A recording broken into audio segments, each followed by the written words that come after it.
সেদিন কাঁচা কলার খোসা বাটার তরকারিটা তোমরা এত পছন্দ করেছো, আমি সেদিনই বলেছিলাম যে আমি কোপ্তা কারিও করেছি, আর একদিন নিয়ে আসবো। নমস্কার, আমি পূরবী, আজ চলে এসেছি কাঁচা কলার কোপ্তা কারি রেসিপি নিয়ে।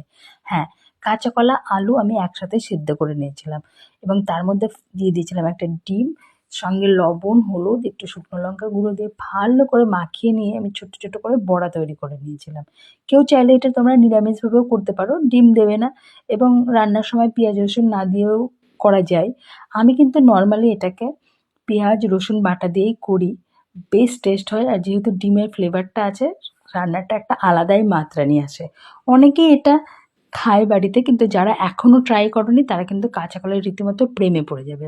আমি সর্ষের তেলের মধ্যে একটু জিরে ফোড়ন দিয়ে আলু দিয়ে বেশ ভাজা ভাজা করে, জাস্ট লাইক যেমন ডিমের একটা রেসিপি তৈরি হয় ডিমের তরকারি, ওই রকমভাবে একটা গ্রেভি করে নিয়েছিলাম। পেঁয়াজ রসুন বাটা, একটু টমেটো বেটেই দিয়েছিলাম এবং সেই গ্রেভিটাতে বড়াগুলো ছেড়ে দিয়েছিলাম।